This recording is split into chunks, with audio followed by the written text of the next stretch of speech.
بسم اللہ الرحمن الرحیم الحمد للہ وکفی والصلاة والسلام علی من لا نبی بعدہ اما بعد اللہم صلی علی محمد وعلی آل محمد کما صلیت علی ابراہیم وعلی آل ابراہیم انک حمید مجید اللہم بارک علی محمد وعلی آل محمد کما بارکت علی ابراہیم وعلی آل ابراہیم انک حمید مجید رب یسر ولا تعسر وتممہ بالخیر وبک نستعین یا فتاح۔ عزیز طلبہ کرام، اللہ تعالیٰ سے امید ہے کہ آپ سب خیر و عافیت سے ہوں گے۔ آج ہم صحاح ستہ کی انتہائی اہم کتاب جامع الترمذی کو شروع کرنے جا رہے ہیں، اور جامع الترمذی کا یہ سبق نمبر 1 ہے۔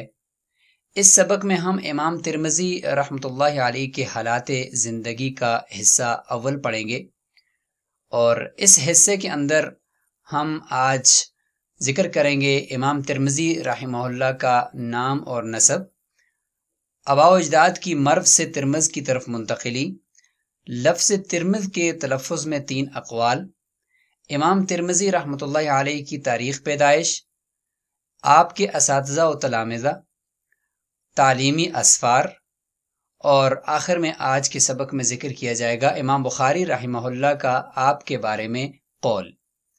تو شروع کرتے ہیں سب سے پہلے نقطے سے، نام اور نسب۔ تو امام ترمذی رحمہ اللہ کا مکمل شجر نسب کچھ یوں ہے: ابو عیسیٰ محمد بن عیسیٰ بن ثورہ بن موسیٰ بن ضحاک السلمی بوغی ترمذی۔ ابو عیسیٰ آپ کی کنیت ہے، محمد بن عیسیٰ بن ثورۃ بن موسیٰ بن ضحاک یہ پورا نام ہے۔ السلمی یعنی بنو سلیم جو غیلان کا قبیلہ ہے اس سے آپ کا تعلق ہے۔ بوغی چونکہ ترمذ کے اندر ایک قصبہ ہے جس کا نام بوغ ہے، تو وہاں سے آپ کا تعلق ہے اور وہیں پہ آپ کی پیدائش ہوئی تھی، تو اس لیے آپ کو بوغی بھی کہا جاتا ہے۔ ترمذ شہر کے اندر ہی چونکہ یہ پیدائش ہوئی ہے اور یہ قصبہ بھی پایا جاتا ہے، تو اس لیے ترمذی بھی آپ کا مشہور لقب ہے۔ امام ترمذی رحمہ اللہ کے نام اور نسب سے متعلق کچھ اقوال بھی ہیں۔ کوكب الدری، العرف الشذی، تہذیب الکمال اور اس طرح کی مختلف کتابوں کے اندر آپ کا جو شجر نسب ہے وہ موجود ہے، لیکن اس میں جو سب سے مشہور ہے وہ یہی ہے جو یہاں پر لکھ دیا گیا۔ چند کتابوں کے اندر ہم آپ کا جو شجر نسب ہے اس کو دیکھ لیتے ہیں۔ الکوكب الدری کے اندر ہم دیکھتے ہیں تو اس میں دیکھیں الامام الحافظ المتقن البارع ابو عیسیٰ محمد بن عیسیٰ بن ثورۃ بن موسیٰ بن ضحاک السلمی، تو یہاں پر بالکل یہی شجر نسب آپ کا ذکر کیا گیا ہے۔ اور اسی کے اندر یہ بھی ذکر کیا گیا ہے کہ وحکی فی نسبہ قولان آخران، 2 اور قول بھی اس میں ہیں، جیسے بدایہ و نہایہ کے اندر بھی ہے، اور ایک قیلہ کے ذریعے سے اس میں ذکر کیا گیا کہ محمد بن عیسیٰ بن ثورۃ بن شداد، تو یہاں پہ ثورہ بن موسیٰ نہیں ہے، جیسے کہ یہاں پر ثورہ بن موسیٰ ہے، یہاں پہ ثورہ بن شداد بن عیسیٰ ہے۔ اور ایک قول ہے محمد بن عیسیٰ بن یزید بن ثورہ بن سکن، تو اس میں ثورہ کے بعد ان کے والد صاحب کا نام سکن بتایا ہے۔ تو یہ 2 قول ہیں، لیکن یہ مرجوح اقوال کہلاتے ہیں، جبکہ جو راجح قول ہے وہ یہی ہے جو یہاں پر ذکر کر دیا گیا۔ اسی طریقے سے ہم العرف الشذی کے اندر بھی دیکھتے ہیں، تو اس میں بھی یوں لکھا گیا ہے کہ ابو عیسیٰ محمد بن عیسیٰ بن ثورۃ بن موسیٰ بن ضحاک السلمی الضریر البوغی الترمذی۔ ضریر اس لیے کہا جاتا ہے آپ کو کہ آپ چونکہ نابینا ہو چکے تھے آخری عمر میں، تو ضریر اضر یہ اسی سے ہے کہ جس کی بینائی چلی جائے، تو اس لیے آپ کو ضریر کا لقب بھی دیا گیا ہے۔ اسی طریقے سے تہذیب الکمال کے اندر آپ کا جو شجر نسب ہے وہ بھی کچھ یوں ہے: محمد بن عیسیٰ بن ثورہ بن موسیٰ بن ضحاک، اور اس میں وقیلہ کے ذریعے سے محمد بن عیسیٰ بن یزید بن ثورہ بن سکن بھی اس میں ہے۔ آپ کے جو آباء و اجداد تھے وہ مرو سے ترمذ کی طرف منتقل ہوئے تھے۔ مرو کہاں پر واقع ہے اور ترمذ کہاں پر واقع ہے، تو اس کو ہم نقشے کی مدد سے جانیں گے، لیکن اس سے پہلے ہم العرف الشذی کے اندر اس کو دیکھ لیتے ہیں کہ فرمایا کہ وقال العلامہ بقائی فی الکشف اصلہ من مرو، کہ آپ کی جو اصل ہے یعنی آپ کی جو نسل ہے وہ مرو سے ہیں.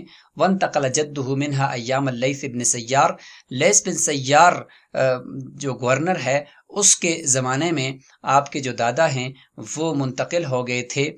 وستوطن مدینہ ترمذ، اور ترمذ کے جو شہر ہے اس کو آپ نے اپنا وطن بنا دیا. وولد بہا ونشا، تو امام ترمذی رحمہ اللہ وہیں پر پیدا ہوئے اور نشو و نما پائی. اب ہم دیکھتے ہیں کہ مرو کہاں پر واقع ہے، تو ترکمانستان واقع ہے، اور یہاں سے یہ راستہ جاتا ہے ترمذ کی طرف، اور یہ ترمذ جو ہے یہ ازبکستان کے بالکل کنارے پر، اور ادھر سے تاجکستان کے بالکل کنارے پر، تو اس طرف سے افغانستان اور اس طرف سے ترکمانستان، تو ان سب ممالک کے بالکل سنگم کے اوپر یہ ترمذ شہر واقع ہے. اور اسی کے اندر ایک بوغ قصبہ ہے جس کے اندر امام ترمذی رحمہ اللہ کی پیدائش ہوئی.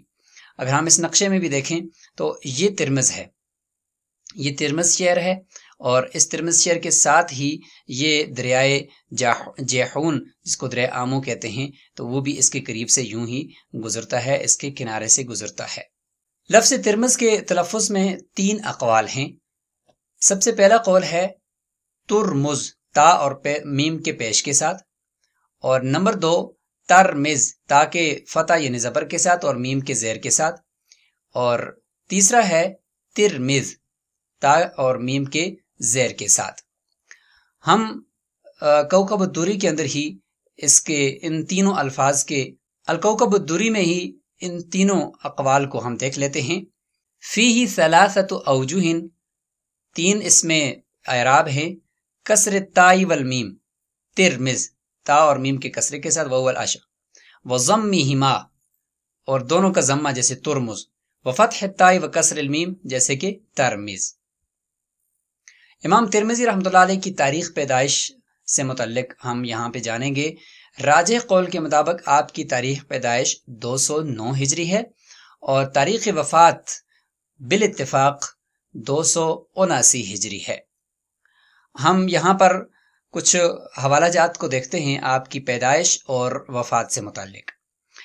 تہذیب الکمال کے اندر ہم دیکھتے ہیں، اس میں حافظ ابو العباس جعفر بن محمد بن معتز المستغفری فرماتے ہیں مات ابو عیسیٰ الترمذی الحافظ بالترمذ لیلۃ الاثنین ل13 لیلۃ مضت من رجبہ، یعنی 13 رجب کو آپ کی وفات ہوئی ہے اور پیر کی رات کو ہوئی ہے، اور سنۃ 79 و 200، یعنی جو سال تھا وہ 279 ہجری تھا. شمائل محمدیہ یہ بھی امام ترمذی رحمہ اللہ کی ہی لکھی گئی کتاب ہے. اس کے اوپر کچھ مقدمہ وغیرہ لکھا ہے شیخ عبد القادر ارناوت نے. تو اس کے اندر مقدمے میں آپ لکھتے ہیں کہ ولد الامام الحافظ ابو عیسیٰ فی قریۃ بوغ فی سنۃ 900، ثم انتقل منها الى مدینہ ترمذ الى ان توفاه اللہ تعالی فیہا سنۃ 79 و 200 وله 70 سنۃ، 70 سال کی آپ کی عمر تھی. آپ کے اساتذہ میں امام بخاری رحمہ اللہ، امام مسلم، امام ابو داود، امام احمد ابن منبع، محمد ابن مثنى، حناد ابن سری، قتیبہ ابن سعید، تو یہ سارے آپ کے اساتذہ ہیں. سیر اعلام نبلاء جلد نمبر 13 صفحہ نمبر 271 کے اوپر آپ کے ان اساتذہ کے نام موجود ہیں. اسی طریقے سے آپ کے تلامذہ میں بھی آپ کے ابو بکر احمد ابن اسماعیل السمرقندی، ابو حامد احمد ابن عبداللہ بن داود المروزی و احمد ابن علی بن حسنوی المقری، یہ پوری ایک فہرست ہے آپ کے تلامذہ کی، جس میں یہ کچھ نام ساتھ میں آپ کو یہاں پہ دکھائی دے رہے ہیں. تو یہ سارے ناموں کی فہرست آپ کے تلامذہ کی ہے. بہت سارے آپ کے بے شمار تلامذہ ہیں. جس طرح آپ کے اساتذہ کی تعداد بہت زیادہ ہے، اسی طریقے سے آپ کے جو تلامذہ ہیں ان کی تعداد بھی بہت زیادہ ہے. تو سیر و اعلام نبلاء کے اندر یہ نام یوں ہی لکھے گئے ہیں.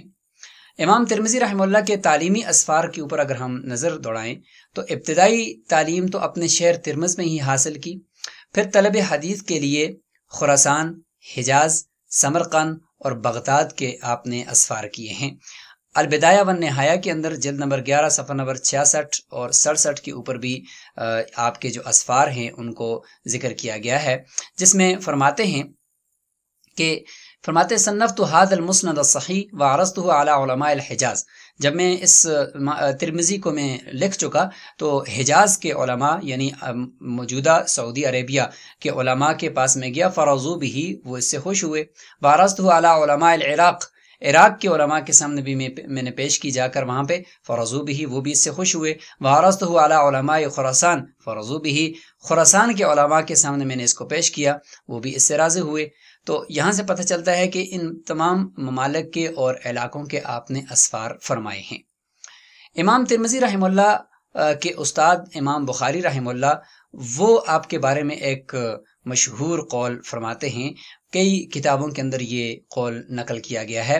تہذیب و تہذیب جلد نمبر 9 صفحہ نمبر 637 سے یہ قول نقل کیا جاتا ہے کہ من تفعت بک اکثر ممن تفعت بی، کہ میں نے جو آپ سے نفع حاصل کیا ہے، یعنی امام بخاری رحمہ اللہ اپنے شاگرد سے فرما رہے ہیں کہ میں نے جو آپ سے نفع حاصل کیا ہے وہ زیادہ ہے اس نفع سے جو آپ نے مجھ سے حاصل کیا ہے۔ یعنی جب شاگرد ذہین ہو اور سوالات وغیرہ وہ کرتا ہو تو استاد بھی اسی حساب سے اور زیادہ محنت کر کے آتا ہے۔ اس کا فقہا نے اور محدثین نے ایک یہ مطلب بھی نکالا ہے۔ تو العرف الشذی کے اندر اس قول کو ہم دیکھتے ہیں، جس میں امام ترمذی رحمہ اللہ فرماتے ہیں کہ قال علی محمد بن اسماعیل من تفعت بک اکثر ممن تفعت بی۔ اسی طریقے سے تہذیب التہذیب کا جو قول ہے وہ کچھ یوں ہے، جس میں یہاں پر وہی قال ابو الفضل البلیمانی سے ہے، اور وہ فرماتے ہیں کہ امام ترمذی رحمہ اللہ نے فرمایا کہ قال علی محمد بن اسماعیل من تفعت بک اکثر ممن تفعت بی۔ تو اسی کے ساتھ یہ سبق مکمل ہوا۔ آخر میں اس سبق کا خلاصہ کر لیتے ہیں کہ آج کے سبق میں ہم نے امام ترمذی رحمہ اللہ کا نام و نسب پڑھ لیا، آباء و اجداد کی مرف سے ترمذ کی طرف منتقلی پڑھ لی، لفظ ترمذ کے تلفظ میں 3 اقوال پڑھ لیے، امام ترمذی رحمۃ اللہ علیہ کی تاریخ پیدائش، آپ کے اساتذہ اور تلامذہ کا ذکر، تعلیمی اسفار، اور امام بخاری رحمہ اللہ کا آپ کے بارے میں قول۔ آخر میں سبق نمبر 1 سے متعلق کچھ مشقی سوالات آپ کو دیتے ہیں، جن کا جواب آپ نے کمنٹ باکس کے اندر لکھنا ہے۔ نمبر 1، امام ترمذی رحمہ اللہ کا نام اور نسب لکھیں۔ نمبر 2، ترمذ شہر کہاں واقع ہے؟ اور نمبر 3، امام بخاری رحمہ اللہ نے آپ کے بارے میں کیا الفاظ بولے تھے؟ تو اسی کے ساتھ آج کا یہ سبق مکمل ہوا۔ السلام علیکم ورحمۃ اللہ وبرکاتہ۔